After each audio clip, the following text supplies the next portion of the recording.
again, gusto nilang burahin ang mga Duterte sa saan? Sa political scene. Mm-mm. That is all there is to it. And So pinipilay nila ang SMNI. Pinipilay na nila lahat. So si Sara ngayon na isusunod nila, di ba may ugong-ugong na i-impeach si Sara?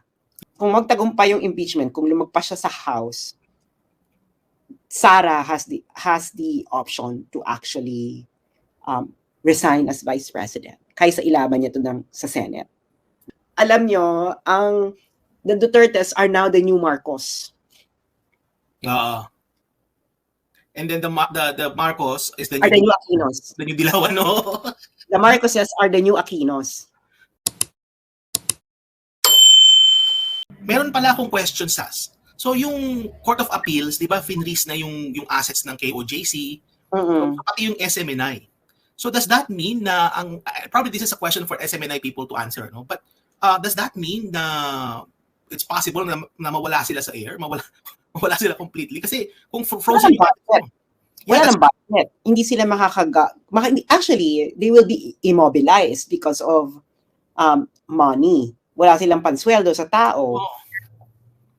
Pero ang weird kasi that's the account of the corporation and the account of Suara Sub. Yeah, and the other one is the account of the religious group. Yung sa religious group, how can you freeze an account of a religious group? That's already you are already stepping on religious freedom. True. Kasi nga di ba may corporation soul na sinasabi? Kasi yung kagaya halimbawa, can you freeze the account ng Roman Catholic Church or ng Iglesia ni Cristo? Oo, because of priests who were actually engaged in child molestation. Yes.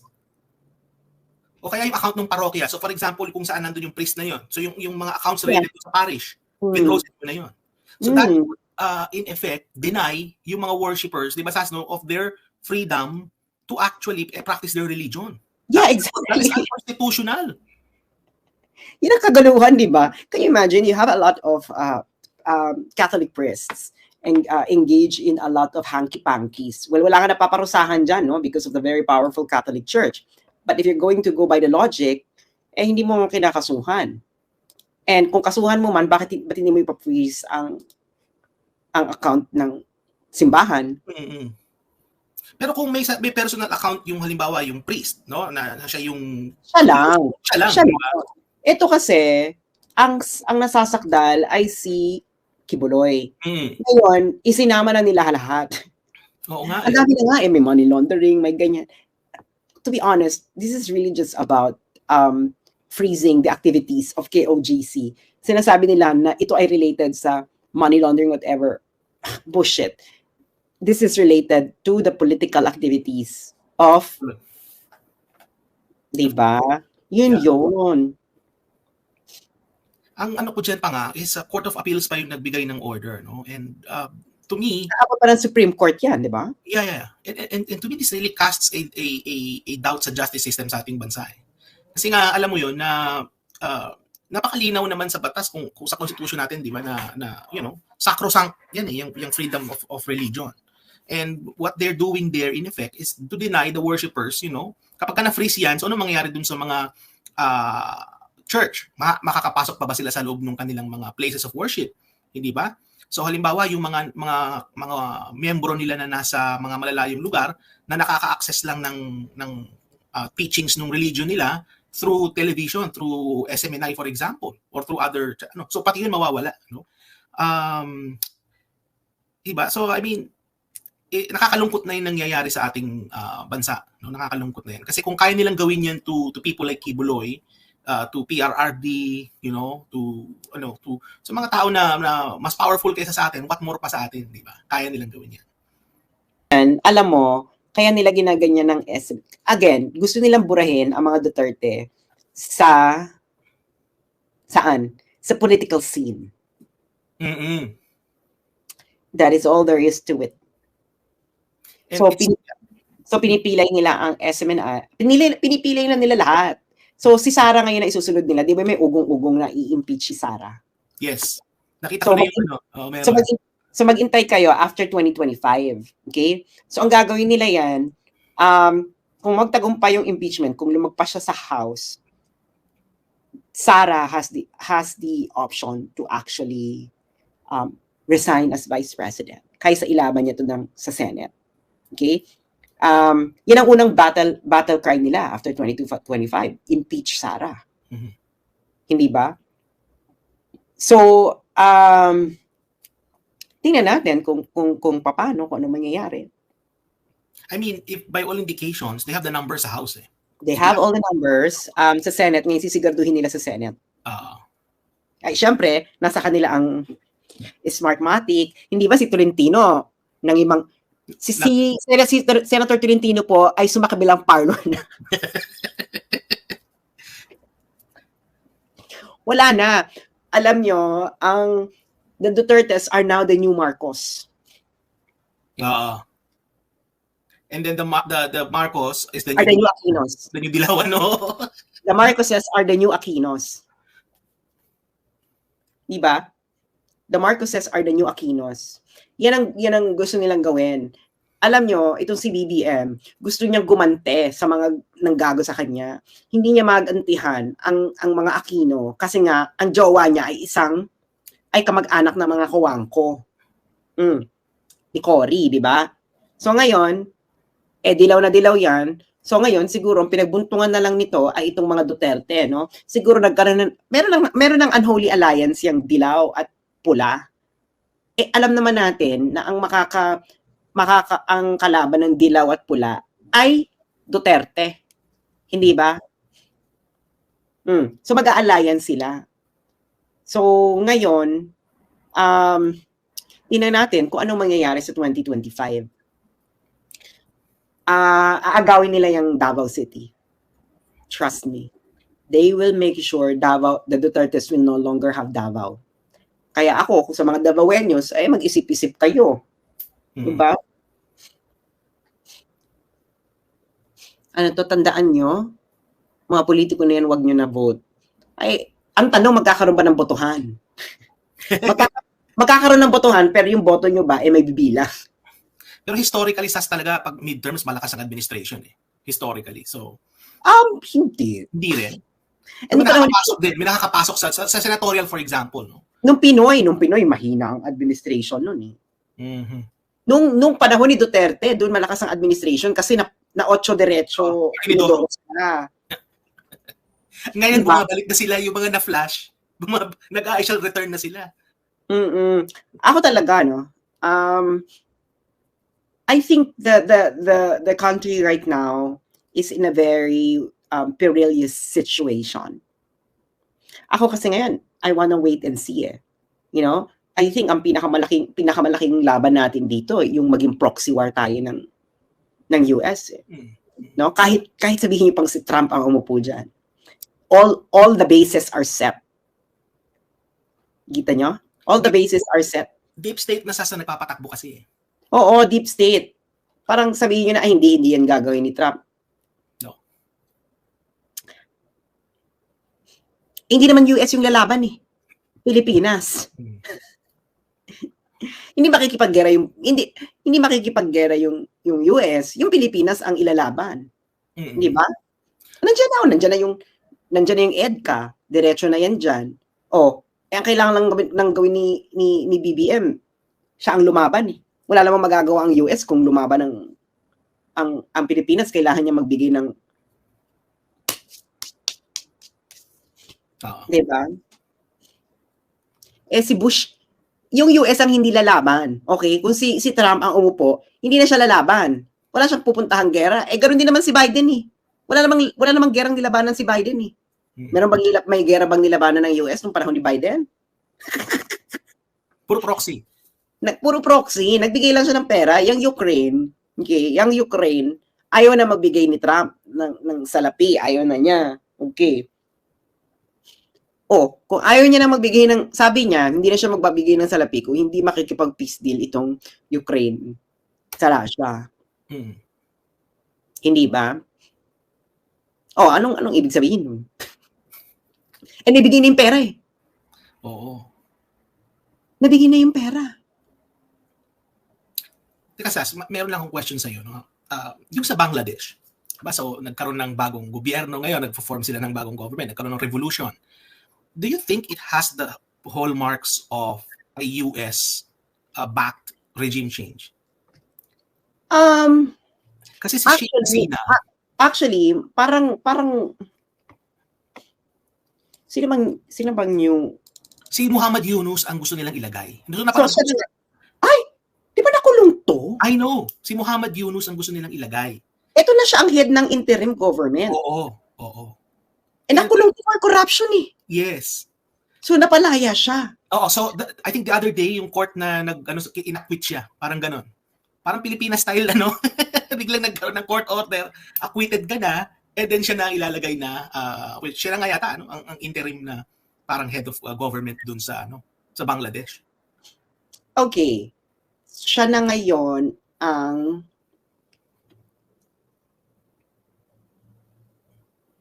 kasi naalala ko, nabanggit mo noon na in any revolution, kailangan ng external legitimacy. So kumbaga yung bagong government, i-recognize yun ng Family of Nations. So, sino nag-recognize? So that's the question. So kung recognize ba si Muhammad Yunus? Ang interim government, New Bangladesh government recognition. Mukhang meron tong US hand. Yun na nga eh. Kaya I ask you that question because I have a feeling that it smells like a deep state operation, no, na nagkaroon ng kasi yung issue sa mo pinagmulan lang ng issue nung revolution na yan was yung quota sa government service na kumbaga merong porsyento yung government nila mag-hire dun sa mga families nung nag-participate sa revolution ng 1970s. Okay. Alam mo pwedeng mangyari ito sa Pilipinas, ha? And that's why I ask you that question. Pero ang gagawin nila is hindi si Sara ang iupo. Yes. Kasi hindi to Sara. Kasi hindi na bakit interim? Eh pwede naman yung it's a coup d'etat. Ito nga yung kinakatakutan, no? Kung magkaroon ng coup sa Pilipinas. Sigurado bang si Sara ang iuupo? Eh kung ang sabi ng US, ang iupo nyo dyan, sige po. Kailangan bata namin. Bata namin, di ba? And I have a feeling sa Bangladesh, si Muhammad Yunus has the blessing of the United States. Sandali, titingnan ko yung global recognition, kung sino namang nag-recognize. Parang ang weird. Nakulong to dahil... Yes. Nakulong nga. Nagpunta siya ng UK yata or France. I forgot kung anong country. Doon muna siya. And then, napanood ko sa news yesterday na nasa airport daw siya. Sabi niya na, I'm coming back home, blah, blah, blah, to help the country. Sabi ko, aba? Diba? Anyway, kasi sa economics, si Muhammad Yunus is yan ang considered na parang naging father ng microfinance. Yung konsepto ng microlending. Siya yung credited siya dyan. Yes, pero bakit siya yung inupo? Exactly. Parang tingnan nga natin kung sino na nag-recognize dito sa interim government. You need a recognition. So, sino na nga nag-recognize? Tingnan mo nga kung sino nga nag-recognize. Global recognition, interim government.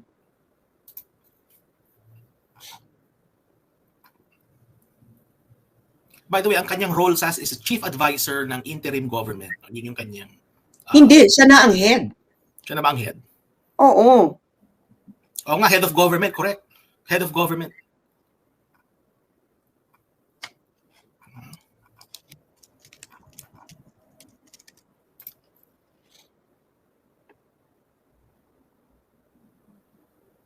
Siya na ang head ng interim government. So, who recognized this interim government? Yan ang tanong.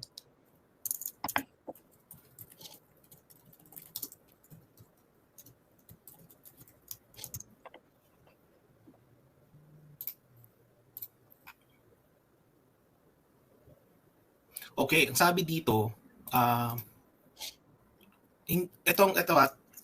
sabi dito sa Times of India, US urges calm restraint, welcomes interim government in Bangladesh. So, winelcome lang. Nino? The United States on Monday called for calm and restraint and welcomed the announcement of interim government in Bangladesh. after the country's Prime Minister, Sheikh Hasina, resigned and fled following the protests. So, yung word dito is welcome. So, US pa lang? Ha? US pa lang? So, US yung nakita ko. Kasi specific yung sinearch ko US eh.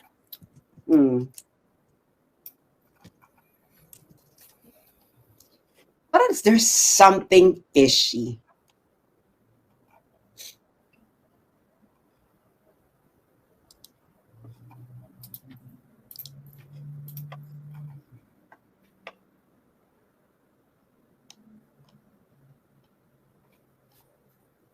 Something fishy. Oo.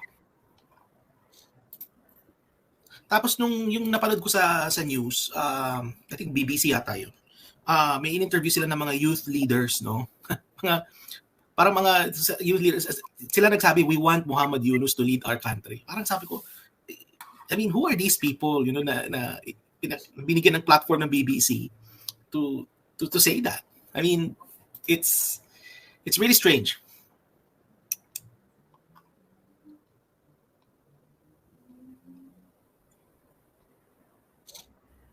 Siya pala ang number 1 founder ng Clinton Foundation. Si Muhammad Yunus?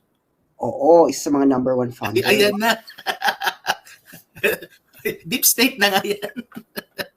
Oh my goodness. Anong interest ng US sa Bangladesh?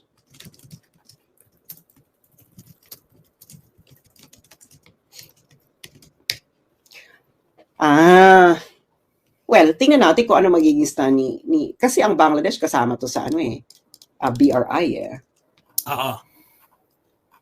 Critical tong Bangladesh sa BRI. Tingnan natin kung sinong unang bibisitahin ni Muhammad Yunus. I have a feeling India, syempre. I just have a feeling kasi yun yung talaga. Syempre India. Pero aside from India, tingnan natin kung Beijing yan or Washington. Or London. Well, we'll see what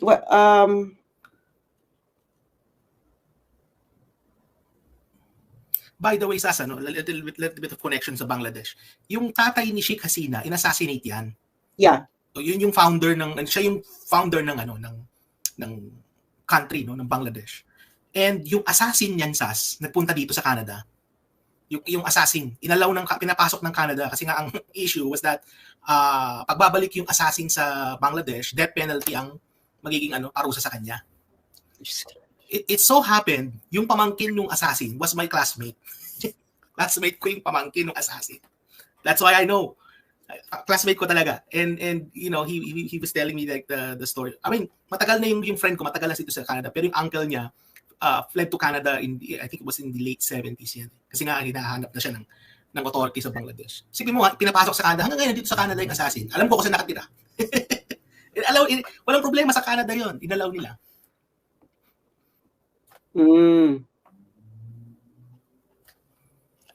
Okay.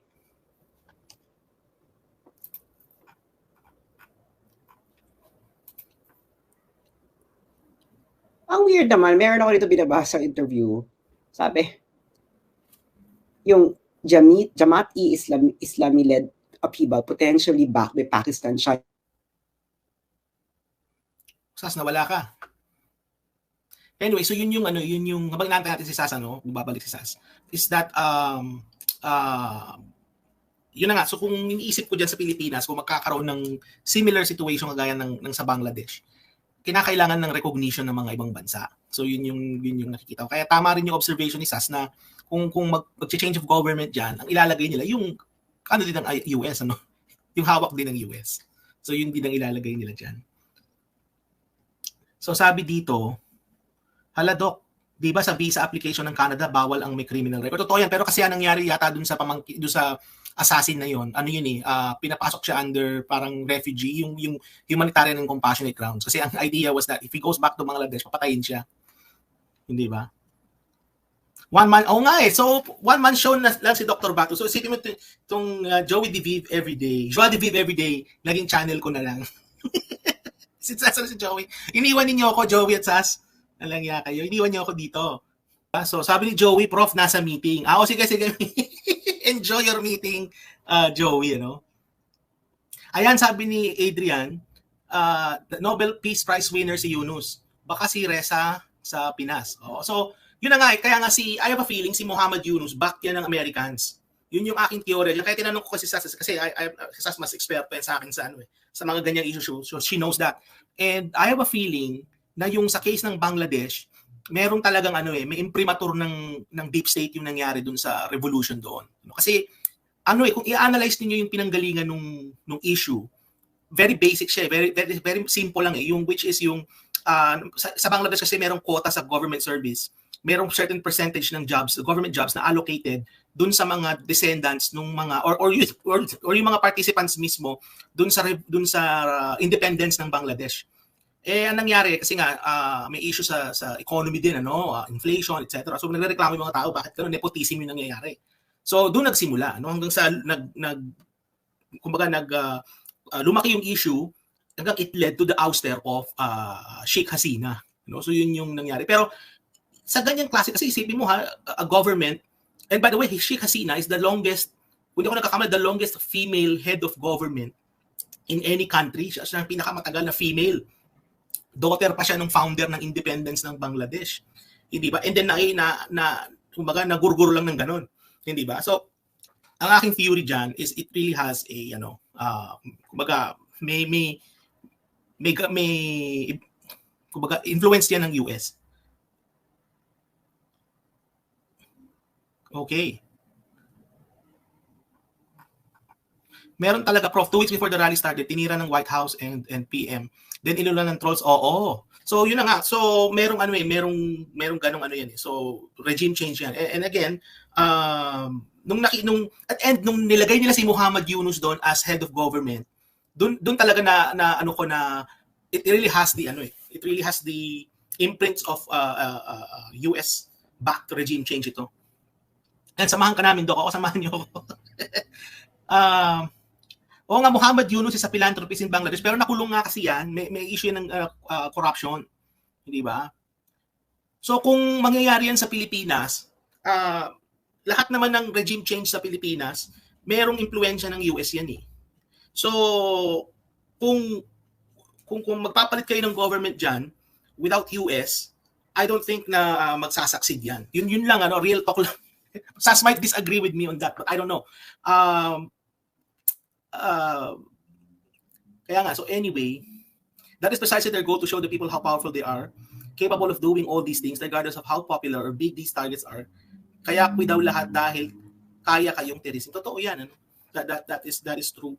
And nakakalungkot talaga yung nangyayari sa ating bansa sa ngayon. And kami na mga nasa abroad, yung mga nasa comment section ng mga nasa abroad, we really feel for the country, we really feel for the Philippines sa bayang tinubuan namin. Talagang namin yan eh. Nakikita namin na nakakalungkot yung nangyayari. Sabi pa ng White House, sabi ni Adrian, that they feel sad daw sa mga namatay ng mga rallyista, pero may sinulog na hotel na maraming namatay, no comment sila. Totoo yan.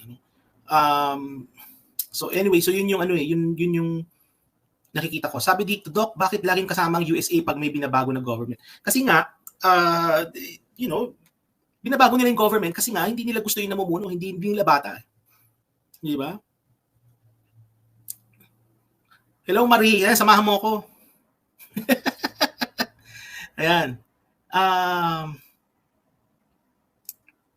Sabi ni Rodolfo Mago, magpalakas na lang ang DDS at mga supporters ng pagdating na election. Alam niyo yung survey ng Okta na yung kung pro Marcos ka pro DDS. So parang ang narrative doon was that yung numbers ng mga DDS na decline. I don't really believe that I don't really buy the results of that survey. Conditioning lang yun, Doc. Yes, exactly. So what they're doing is they're releasing this information para ma-condition yung tao. Hindi ba? Pati yung sa result ng economics, ng GDP, conditioning na yan, para pag binalikan sila, ito yung data namin.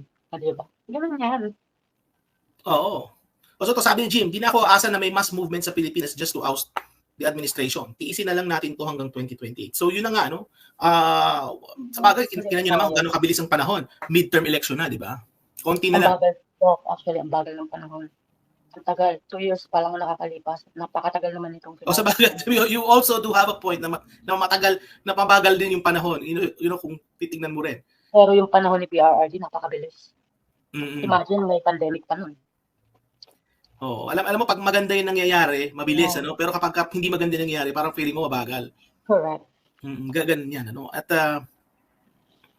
Pero Doc, kaya ako naka-join kasi nakita ko yung narinig ko yung conversation yun ni Sas mm, about sa plan na i-impeach si Sara. So more oo, than likely din, dadalhin din, i-exile din sila somewhere else. Pero gusto ko talagang malaman ano yung iba pang plano para hindi yun mangyari. Di ba? Siyempre, hindi naman i-disclose. Alam mo naman, para malaman nila. Hindi i-disclose. Pero yun to prevent it from happening. mm, mm. Yeah. Ito yung nakikita ko based sa historical na evidence natin ano sa kaso ng Pilipinas. Nung panahon ni Pangulong Erap, makikita niyo si Pangulong Erap was very popular. Pero may konsensya. Oh, very popular si Erap, but nung 1998 election, he won by a sizable margin. Kumbaga, kaya nga sabi pa nga, ang joke pa nga ng time na yun, he won by landscape, di ba? Hindi won by landslide, so yung joke mo. He won by landscape. So, pero, in spite of the popularity, di ba? So, hawak din nila yung House, hawak nila yung Senate. In fact, nung impeachment nga, hindi pinabuksan yung envelope kasi hawak nila yung Senate, di ba? But the thing is, it took only several people, di ba? Nung for example, nag-umpisa yan nung lumitaw si Chavit. Di ba? Maalala nyo nung lumitaw si Chavit. Kasi nga, buhay na ako ng panahon na yun. What's that? Ako buhay na ako nun. I know. So anyway, so lumitaw si Chavit. Sabi ni Chavit, nilabas niya yung kanyang nalalaman tungkol sa wedding and then yung pera na napupunta kay Erap. And then, after nun, may mga ibang witnesses na lumantad. Ano? And then, merong isang senador, kung di nyo naaalala, na nagsalita talaga na nagsabi niya, I accuse President Estrada. So, yung senator na yun ay yung yumaong si Chufisto Ginggona. So, it was Chufisto Ginggona yung nagsalita nun. So, sa palagay ko, para mangyari to lahat, na magkaroon tayo ng pagbabago. Oo. Merong kailangang senator na tumindig. And it has to be the sister. Well, it could be, but we need somebody in the Senate na kailangan tumindig. Yun eh. I have a question, Doc. Ano yung basis ng Ginggona to accuse Erap? Kasi ganito eh, di ba ang idea dyan, kung ikaw ang government, hawak mo yung Senate, kontrolado mo yan eh, kasi mga budget, etc. Hawak mo yung Senate President. Merong isa na humiwalay. At talagang sinabi niya publicly na siya hihiwalay. Na siya tumindig talaga. So, yun ang kinakailangan. Kasi tandaan nyo. Because I saw it, but accusing because I'm disbanding. Parang ganyan. Oo, kasi tandaan nyo, ang senators, ang mandato niya nationwide eh. Hindi kagaya ng mga congressmen na ang mandato nila, either kung party list ka, yung mga constituencies mo, or sa distrito. Ang senators kasi, ang mandate niyan, buong bansa. Buong bansa ang bumoto sa iyo eh. Yeah. All regions, all places, may votes ka dyan. So, may mandato ka. So, kapag merong senador na tumindig, yun na, no? Sabi dito, but Dr. Bagner has been stressed right after EDSA 2, when the Senate opened the Senate, it was opened the Chavez. That's true. Kumbaga yung second envelope was really immaterial na eh. Yeah, pero that's and after na yun eh. After na yun. Pinag-uusapan natin dito yung umpisa. Kasi yun ang kinakailangan eh. What Erap to really step down and leave Malacanang. Oo. Kaya alam ko yan, Doc, kasi during that time, sa totoo lang parang ako din nun. Kasama ako nun sa mga nagmarcha. Saan? EDSA 3 o EDSA 2? Para umalis eh. So EDSA 2 yan, doon sa EDSA Shrine. Hindi ko dahil kung anong EDSA yun. Kasama ako na sa mga nagmarcha. It's not because, dahil lang gusto ko sumama. Inutusan kami. Alam mo, Marie, may little bit of history. Nung time na yan, I was a law student. And nasa San Beda ako nag-aaral noon, nung nagkaroon ng EDSA 3. And nung time na yun, wala namang cellphone, walang internet. So hindi ko alam na wala palang pasok, na kinancel na ng mayor ng, I think it was dito Atienza, nung kinancel na yung klase sa Manila kasi nga nagkakagulo. So kasi nakatira ako sa Laguna, so nag-drive pa ako mula bahay namin hanggang San Beda. Pagdating ko ng Ligarda, nakita ko may mga parang barricade. Sabi ko, nako, may recitation pa naman kami nung araw na yun. Kailangan kong pumasok. So ang ginawa ko, meron kasi ako pinaparadahan sa tabi ng Corona. Yung tabi ng Corona, wala na ngayon yung Corona na yan. So nung araw yung Corona, mayroong parking lot dyan na Chinese yung may-ari, naging kaibigan ko. Doon ako nagpa-park. Ayoko mag-park sa Manjola kasi nagagasgasan yung kotse ko doon. So nag-park ako doon sa private lot na yan. Kaya lang may mga barikada. Sabi sa akin nung nagbabarikada, mga hindi pulis eh. Mga pro-Erap. Sabi nila, boss, ano na to? Close na. Kasi may rally. Sabi ko, pasok lang ako sa San Beda, may klase kami. Sabi ko, pro-ERAP ako. Sige, pasok po, pinapasok ako. Pagdating ko ng gate ng San Beda, sinabi sa akin ng gwardiya, wala na, canceled na yung klase. Nung pagbalik ko sa car ko, umuwi na ako. Alam mo ba yung pag-alis ko pa lang na yun, nagkagulo na dun sa Mindiola. As in, nagkagulo talaga. So, it was just a few minutes lang yung pagitan nung nandun ako bago nagkagulo. Kung natagalan pa ako dun, baka pari ako napadamay dun sa gulong na yun. Tapos, I think 2002 or 2003. Can't remember. Basta yung mga time na yun. Pero ang gusto ko malaman, kasi di ko talaga nakuha ng buo yung kwentong yan during that time kasi estudyante rin ako nung Doc. Sinasabi ko rin kaya ako kumama nun, inutusan kami ng school. So, ang gusto, totoo naman, ba't ko naman i-deny? Natawa lang ako kasi yung mga school talaga, ewan ko. Yeah. Pero ang gusto ko malaman nun, ano talaga yung naging, yun ba ang reason ba't siya bumaba? Dahil ang dami na ng tao sa Mindiola? Kaya ko yung tinatanong is this. ERAP is kaya siya bumaba. The real reason kung bakit siya bumaba, ang cabinet niya ay lahat nag-decide na I see. hindi na siya bumabol. And kaya hindi siya nag-press release na i-revamp ang cabinet like this Marcos na nagsasabi. Wala namang sasali. Kasi wala na sa militar. Si Orly Mercado joined EDSA 2 na eh. Nagpunta na si Orly Mercado sa EDSA. Oo. Basahin niyo yung kung kaya rin Angara resign or whatever.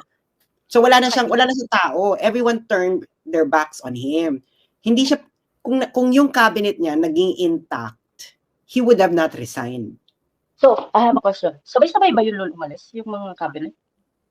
Ano yung pagitan nung time? Gusto ko kasi itong i-analyze kasi si Sara umalis July. Di ba?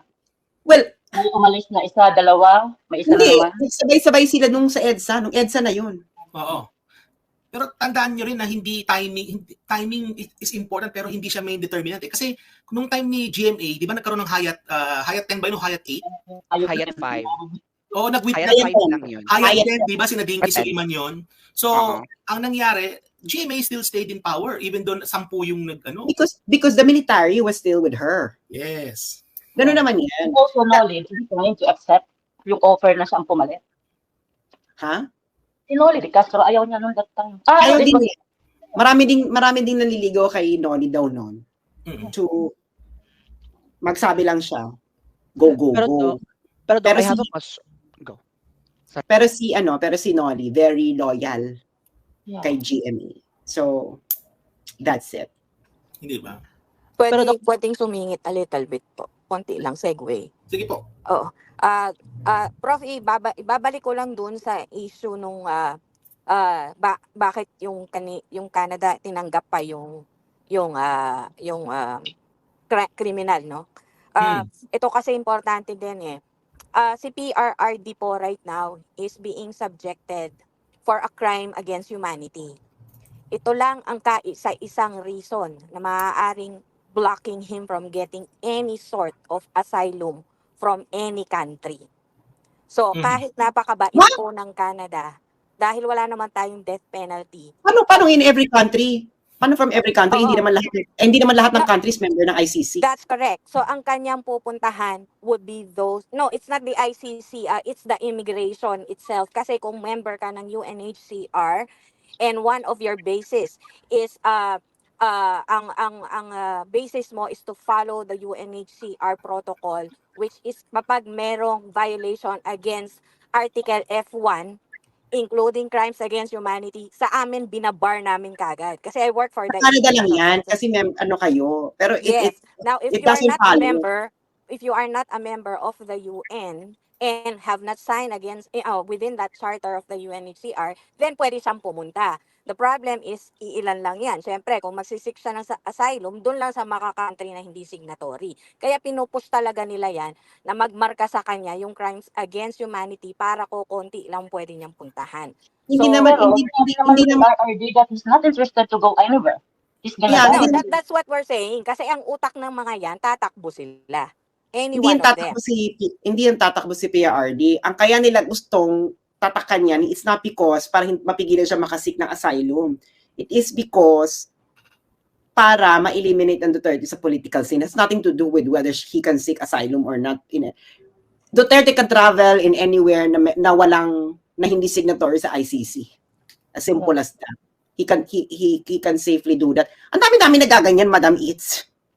Yes, Or that's true. Pero lumiliit kasi yung mundo niya, yun yung point. They will cover every pwede niyang option. Kasi matanda na rin syempre, no? Hindi naman Yeah. mapupunta sa lugar na Hindi naman siya pwedeng umalis kasi nga they would need to secure Davao. Ngayon, ang ginagawa nila is they would like to remove the Dutertes from the political scene. So, yung actually, yung ICC na yan, Diyos ko dahil, it's not gonna prosper. It's a long, nauna pa nga yung Russia, saka yung Israel-Palestine magkaroon ng desisyon.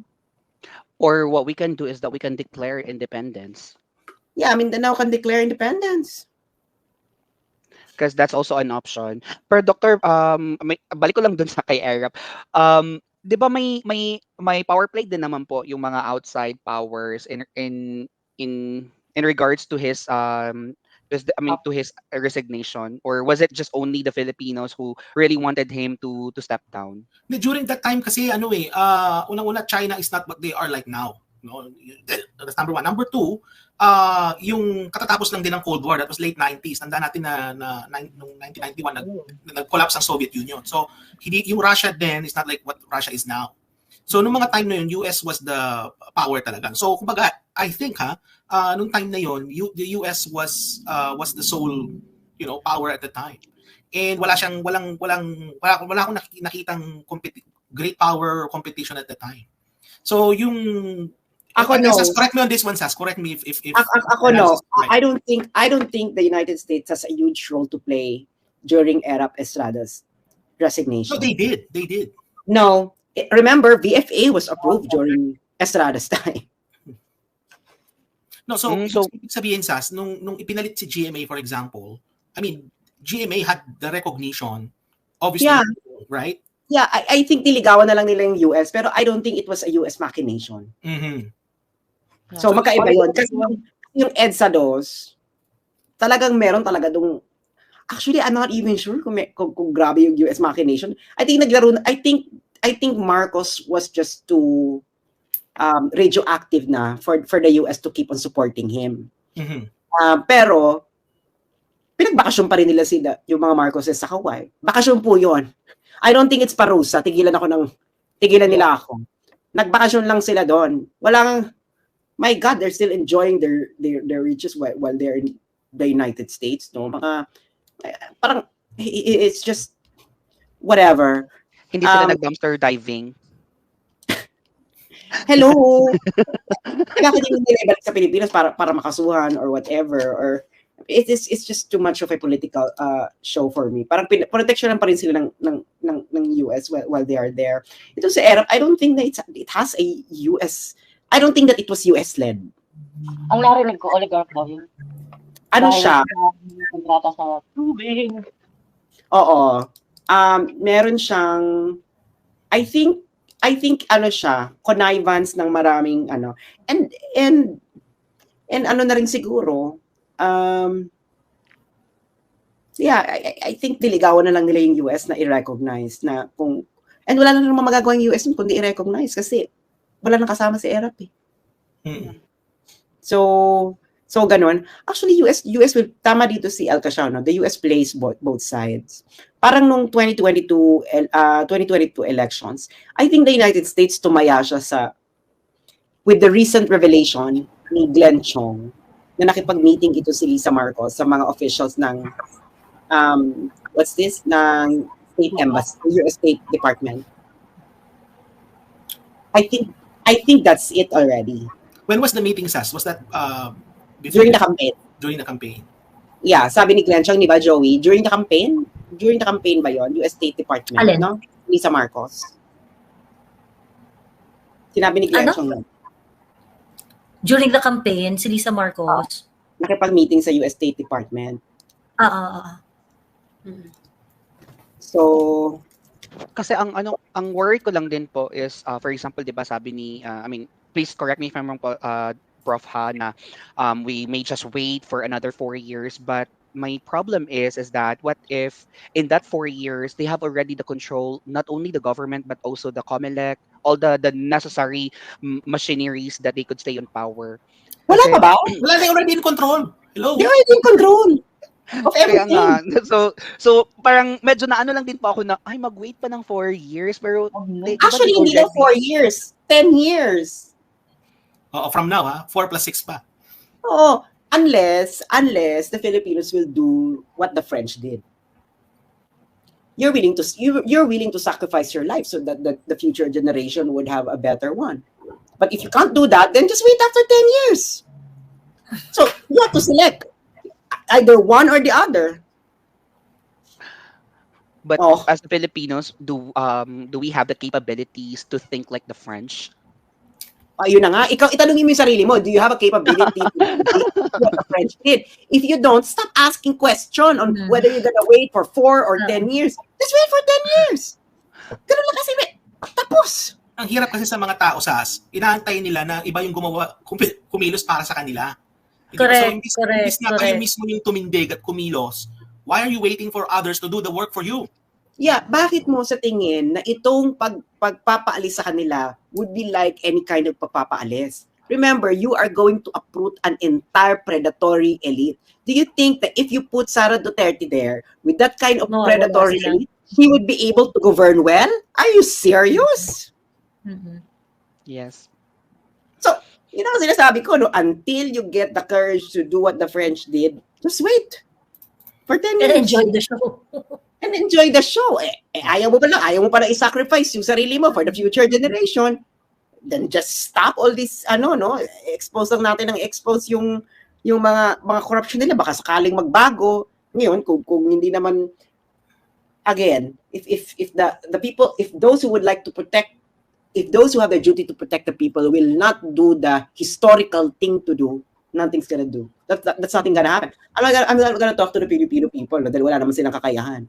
But if those who have the duty to protect the people will not do the historical founding moment of the new Philippines, walang mangyayari. Not gonna happen. Ako nga, di ba, sinulat ko nga, di ba? Okay na yan. Mamili na lang kayo, no? You're gonna do the historical thing, syempre, i-condemn kayo ng West, ganyan. Pero the future Filipino people will consider you as the founding fathers and mothers of the new Philippines. So, hashtag protect the people.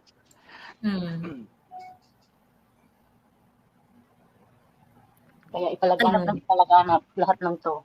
Kasi sinusuppress na nila lahat ng media and stuff. Kita nyo si SMNI, di ba? So yung SMNI na lang ang natitirang critical na media, no? Pero tahimik pa. Finish pa yung assets, na-amlock pa, na-freeze na. So, wala na. Nasan na yung critical media mo? Wala na. Even yung mga sinasabi nilang traditional opposition na which is a misnomer really because hindi naman sila opposition talaga eh. Kakampis na, hindi ba? Yung narrative nila, yung traditional opposition daw was 5% na lang dun sa survey ng Okta. I think it's 5%. Yun yung mga na-flash sa Inidoro. They're not traditional opposition. Huwag nyo kami niloloko. Hindi ba? True. They're traditional trapo. Yes. Ang talagang opposition ngayon are the DDS. Walang iba. So, True. DDS yan. Actually, ang opposition na lang ngayon, opposing interest. Yung interest ng people in power is, in opposite sa interest ng mamamayang Pilipino. Yung sa Joey, nagkataon lang kasi na the Dutertes, sila yung nag-embody ng political beliefs natin eh. Hindi ba? So kahit na sino man yan na ibang tao yan, pero siya yung nag-embody ng paniniwala natin na nationalist, anti-oligarch, para sa ordinaryong tao. Doon tayo eh. Hindi ba? Kaya sana mangyari na agad. I mean, sa lalong madaling panahon. Di ba, napanood niyo ba yung interview ni Bato na sinabi niya na kinakausap yung mga ibang accused dyan sa ICC case. Kinakausap ni Romualdez, si Suarez, and may iba pa na mag-testify against kina Duterte and Bato. Yung mga military uniform yun yung mga accused na yun. Nag-decline sila. Ibig sabihin, buhay pa rin ang dugo ng AFP. Sana talaga. Hindi kita masyado marinig Marimaraw. Pero honestly po, yung si Senator Bato, though I knew some of his family members, no, pero disheartened po ako sa kanya dahil he is not this way. I mean, he's not that way. He's so soft. I mean, yung mga sinasabi niya does not make a dent to anyone. It's just there just because he's there. I don't think so. Kasi siyempre, pinafactor in niya rin yan yung timing, yung kakuntian nila in numbers dyan sa Congress. Alam mo yun, kailangan din yan i-factor in. Huwag tayong mawalan sa kanya ng pag-asa kasi sila na lang din ang nalalapitan natin eh. Kasi po, ano, di ba, may kasabihan, if not now, when? If not you, who? Oh. Kaya nga, magsilabasan na rin kayo. Every Friday yata meron din sa EDSA. Padamihin yan. Ang problema sa ating mga Pilipino kasi kung hindi pa masyadong malaki at hindi pa masyadong maingay, hindi tayo naniniwala sa yung individual movement ba, yung kokonti. Gusto natin kasama tayo pag malaki na. Doon Yeah. there lies the big kakulangan. Gusto natin pag marami saka tayo pupunta. Kailangan merong issue na mag-unite sa ating lahat. Yun. Kasi anong nangyari nung panahon ni Pangulong Erap, the issue then was governance, graft and corruption. So yun yung issue na nag-unify sa mga tao na gustong i-oust si Erap, no? Sa case ni Pangulong Gloria at the time, parang ganun din. So kailangan merong issue ngayon na mag-unite sa ating lahat, no? Para maging successful yan. At sa nakikita ko, I think kung meron mang issue, hindi pa kinakagat kasi nga sino bang maiingay ngayon na talagang nasa labas, yung mga KOJC, hindi ba? Kumbaga yung issue ng KOJC hindi issue ng and again, mahalagang issue to because this is freedom of religion, ano? Pero sa ngayon kasi economic ang economic ang talagang issue ngayon na kailangan address, di ba? Well, actually, if you're going to read Western media, they think the Philippines is fine under Marcos. Kasi hindi naman yung Nabasa mo ba, Dr. Bato, yung sinulat ng Economist? Alam mo yung Economist, yun pinangpupunas na lang sa puwit yan ngayon kasi sa totoo lang, I don't, babasa ako ng Economist paminsan-minsan but I don't really take them seriously. Yeah, ang niya, ang sinabi niya, April 2024, without fanfare, the Philippines is getting richer. Wow. Ang ganda ng spin yan, ha? How? Well, Why? di ba oligarchs, Pilipino din naman yung iba doon. So baka sila yung naging richer. Ayun na nga. If the rich are happy, if the friends, the rich are happy, if the mainstream media is happy, if the church is happy, if the upper military is happy, everybody's happy. Yung pinagtataka ko nabanggit mo yung church, di ba? So yung church, what do they stand to gain out of this? You know what I mean? Like, they have been anti-Marcos, ang dami din sa mga pare, ano? And then now na kailangan din natin sila sa totoo lang. Di ba? They're not showing up. To provide spiritual guidance sa kanilang mga followers, ano? So I don't know kung anong nakukuha nila out of this. Kasi they've been silent, hindi sila ganun ka-vocal. I mean, kasi nga dilaw rin yan. But Naalala mo during Duterte, when Duterte yung pinakalaban niya ang Catholic Church. Sino mang nagsasalitang pare? Mga kampi ng dilaw. Ang gobyerno ngayon, dilaw na. Kaya tahimik na rin ang mga kaparian. So parang Marie, the enemy of my enemy is my friend. So parang gano'n. And we also need to remember, Doc, na yes, they may hate Marcos, but they love the Araneta's. Sino? Yeah. The yellows, and the church. Yes. So, ito sabi ng ating babalik tayo dun sa sovereign guarantee, no, na sinasabi. Sa bahay. Itong sinabi ng ating legal department, Joey. Alam mo naman, meron na tayong legal department. Meron tayong legal department. Ayaw lang sabihin ayaw lang magpasabi ng legal department. Pero itong ating legal department ay nasa loob ng department. A game. Alam mo naman, may mga galamay tayo kung saan-saan. So, wish ko yung ating mga technical team ng Alitaptap ay maglabas ng listahan ng 53 developers na makaka-receive ng sovereign guarantee. Oo. Kaya nga tayo dito, nagsasalita dahil baka nga yung mga may duty to protect the people, seryosohin nila yung duty nila. Baka lang naman. Di ba, Dr. Bato? Baka lang naman katulad sa Bangladesh, di ba? Sineryoso nila, di ba? Baka naman. Baka naman. Dahil nga, na parang, di ba baka seryosohin nila katulad ng nangyari sa Niger, di ba? Sa Niger, di ba? Anyway, anyway, itong sabi ng legal department, Joey, sovereign guarantee kasi security yan na government will have to pay regardless, regardless of the output. Correct. Kahit magka-COA disallowance yan dahil palpak project, substandard, or non-existent, the government is still bound to pay. So whatever happens, panalo si loan provider. Kaya kung malapit na matapos term mo or may risk na matanggal ka na sa pwesto and you want to advance your gold mining schemes without forcing Congress to grant you more budget, yan ang best way. This is according to our legal department na parte ng department. So, na-guess yun na. So, Oo. regardless kung ano mangyari sa'yo, pag na yung contract na yan, i-honor yung contract na yan. Correct. Otherwise, madidemanda ka. Yeah. Parang yung sa case ng yung sa tubig, na kahit anong mangyari, magbabayad ang gobyerno. Kapag lugi yung sa tubig, ang gobyerno pa rin ang magbabayad ng lugi. So ang risk dyan, inassume na ng taong bayan. Yes, of course. That's sovereign guarantee. Yeah. So kaya nga, kung akong contractor, bongga to sa akin. Kasi wala na sa akin yung risk eh. So ngayon, Dr. Bato, anong nangyari dito is, this is socialism for the rich. Again, meron pong socialism sa Pilipinas. Kaso, imbis na for the poor, for the rich. For the rich. Oo. Yung socialism natin captured na, no? Oligarchy capture. Hello, si Acusar po ay isang oligarko. Tapos siya yung nagbubunyi A tungkol real dito. estate developer himself. Teka, Sas, may question ako dyan. So was that Ibig by sabihin, order or ang estado na raw ang developer.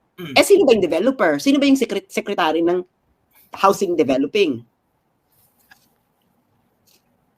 Si Acusar. Kung naman Acusar, nabobolaan pa tayo. Wala. Sabi niya, ang gobyerno na po ang magiging developer. Bakla ikaw yun eh. Ikaw yung namumuno ng housing. So ikaw yung namumuno ng development. Bakla ng taon. Pero Sas, itong ginawa nila na to na guarantee, was it by executive order or batas talaga to? well, by verbal order muna. Verbalan na. Well, ang sabi Prof, BBM okays the proposal. So definitely he's going to issue an executive order for that. Kasi kung siya lang naman yung nag-okay na ganun yung magiging sitwasyon. Although I do not know, maybe there's some legal questions on that kung can the president extend a sovereign guarantee? Kasi Pero, I think yes, na pagka-president. I think he can. Oo. He can. Pero ang Hindi tanong kailangan kasi, ng law. Oo. ang tanong kasi, ang ban Pogo ba may executive order? Meron na ba yung Wala. PAGCOR resolution? Meron na ba PAGCOR? Yung banning of all Pogo, legal and illegal Pogos, di ba? Pero ang weird Wala no? pang executive order yan eh. Hindi, parang ang weird no, we will ban illegal Pogo. Bakla illegal nga eh. Why do you need to ban it? Illegal. Bakla illegal na. So ang usapan na lang dito, yung legal. Ibaban mo, pati yung legal. Ibig sabihin, hindi ka na magbibigay ng lisensya kung Pogo yan. Pero ngayon nga, nagkakagulo pa nga kung paano i-define ng Pogo, di ba? Offshore gaming yun eh. Offshore gaming. Correct. Ibig sabihin, online gaming. Kasama yung online gaming. So hindi pa hindi pa po natin maintindihan kung anong offshore gaming yung ibaban, ibigyan ng lisensya. Kasi kung may offshore gaming, nagbibigay ka pa rin ng lisensya, hindi mo binan. True. Actually, ito yung nakakatawa. Kasi si Suarez, si Congressman Suarez, ang sabi niya, mawawala na ang Pogo, so therefore, ibalik na natin yung isabong. Para raw merong kapalit yung revenue na makukuha sa Pogo. Makukuha from isabong. Kaya itong mga putang inang to, hindi ko maintindihan yung, ano ba talaga yung evil na gusto nating by banning Pogo, what is the evil that we want to fight here? What is the evil that we want to suppress here dito sa banning of Hindi ko maintindihan kung ano gusto itong mga putang inang to eh. Diba? Parang, una-una, kaya ayaw mo ng Pogo because yun nga sinasabi nila, masyadong mataas yung social cost. Yung social cost does not outweigh the pecuniary benefits that we get out of it. And yet, at the same time, okay lang sa inyo yung inland gaming. Yung Pogo na imbis na offshore, inland. 'Di ba? So, ano yung nilalabanan natin dito? Becky, Diba? Becky, Joey, punta ka ng private chat. I-click mo yan, tapos i-project mo. Baka ano, Ate Joey, gusto nila makita si si Gretchen na magsabong ulit. Kasi siya tagahawak ng binan nga manok. yung isabong, di ba? Binan nga yung sa isabong kasi nga maraming social cause. Ngayon, gusto mo ibalik siya para ma-offset yung pogo. Bakla, alam niyo, nagbobulahan tayo dito eh. Ang tanong lang kasi dito eh, sino gustong, parang, parang ito pa, isa pa to. Girl, i-click mo yung yung may, di ba may 1D na arrow? I-click mo yung all. 1D. Di ba yung 1D? Ayan 1D. Compare, advance, 1D, compare. Ayan sa may graph. Ito. Oo, ilagay mo yung all. All. Ayan. Okay. Dr. Bato pwede bang palaki niya? Pero laki ng inakyat, ha? Pwede bang palaki niya? I-control plus, mag-control plus ka nga. But sana may umakyat dito may alam sa stocks exchange, no? Okay. Ay. Dali.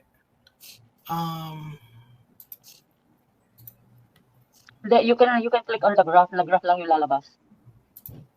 Kahit click mo. Hindi, nakaano eh. Or, I-all mo uli, girl. I-all mo uli, girl. anong ticker symbol nito? Stas? Hindi, i-all mo uli. Nandito I-all mo graph. uli. I-click I-all mo mo po uli, yung girl. advance. I-all mo uli.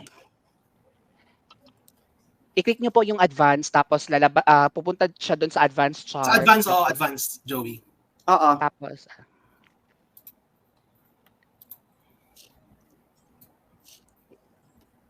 naglo-load pa. Ayan, bago ng internet ko. Ayan, so nakita ko na, no? Ang laki ng itinaas ng presyo, no? What it means is that maraming bumibili ng stock na to. I-all mo. I-all. In a matter of how many days to? Sandali, ha? Ayan. Okay. So, punta ka lang. Okay, ha? So, yung DG Plus po, sila po ang may master license ng offshore gaming sa Cagayan Economic Zone Authority. So, sila talaga ang pinagbulahan Ng Pogo. Pogo. So, kailan nalipat ang licensing ng Pogo sa PAGCOR? Anong year? 2018. O, ano nangyari sa stocks nila ng 2018, di ba? Pababa, pumaba, ganyan. Ayun, di ba? Ito. 2018. Facts, medyo tumaas, bumaba ulit. So, di ba? Tinan mo kung magkano siya. Tinan mo kung magkano siya noon. Tinan mo kung magkano. It was 4 pesos. 442? Oh, 4 So, pinakamataas niya niyan within ng time na, anong pinakamataas niya? Time na PAGCOR ang may license. 6.7. Ha? 6.7. 6.7. Oo. Okay, kailan nanalo si BBM? Okay, kailan nanalo si BBM? So, noong 2022, so, ang presyo niya was 2 pesos lang. Oo. So, ngayon, kailan na ba ng Pogo? Nung SONA, di ba? Paakyat siya ng paakyat. Bakla. On a daily Ayan. basis. All-time high na siya ngayon. Awa ng Diyos. Ngayon, all-time high na siya ngayon kung kailan binan ang Pogo. At ang sabi ni Risa Ontiveros sa kanyang madamdaming hearing against Pogo. Lahat daw, pati yung sa SESA. Mm-mm. Ano to? Bakla, normal ba yan? Yung may alam sa stocks, bakit? Putang, ano to? Anong ticker symbol nito, Joey? Or sa? Ano? Anong ticker symbol? Ano nga to? Digital Interactive? DG Plus Interactive Corporation. DG Plus Interactive Corp. Tingnan mo yung Dr. Bato. Kasi pag tumataas ang presyo ng ganito, maraming bumibili. Hindi ba? So, kasi ang price kasi determined yan ng demand and supply. So pag mataas yung demand, maraming bumibili. Pag bumababa kasi ang stock SAS, marami nagbebenta.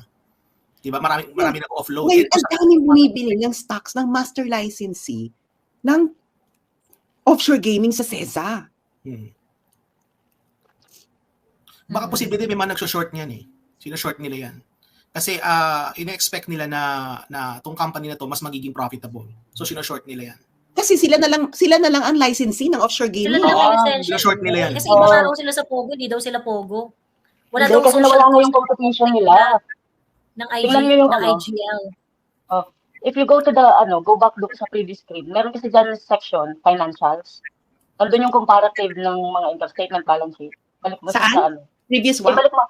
Previous screen ito, yung yung pinakaunang Back. pinakita. Yeah, back mo. Back. Nasa taas lang ate. Yeah. And then scroll down. Scroll some more. Sige lang. Ayun, financial. Click financial. Oo. Ito? Click mo yan. You will see how much sales growth was in the last 2 years. Sa baba ka pa, girl. Sa baba. Sa baba pa, financials. There. Ayan.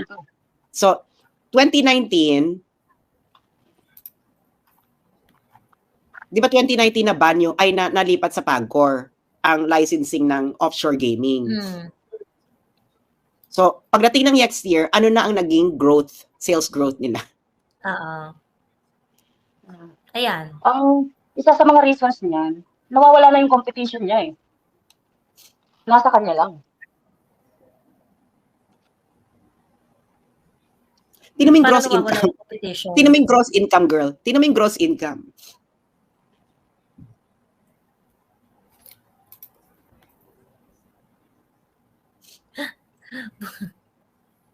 Nakita ko 27.3 billion. Papareho tayo ng figures. Hindi 27.3, yan yung sales revenue. Tingnan mo yung, sa taas ka ulit. Sales and revenue. Net income nila is 4 billion. Net income. So parang profit na yun.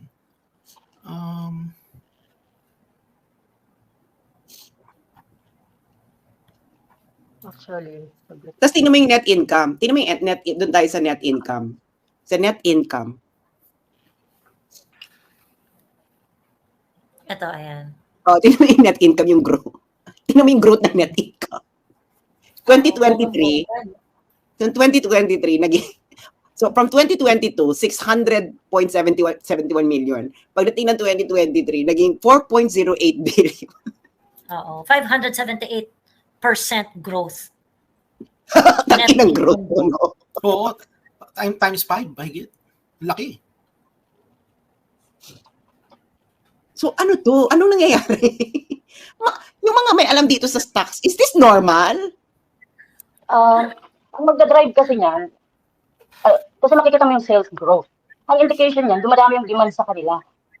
Hindi yung bumibili ng share, not necessarily share, kasi income statement na yan. Ibig sabihin, marami silang licensing to, di ba? Yes. Na nag-issue. So marami silang licenses na ini-issue, and or they're also consolidating ng mga sources of revenue nila in a way na baka sila ang owner lang. And alam mo kung sinong CEO nito? Ano to, nakalagay dito? Sino? Yung Eusebio Tangco na may-ari ng campaign headquarters ni BBM. Oo. Tetangko.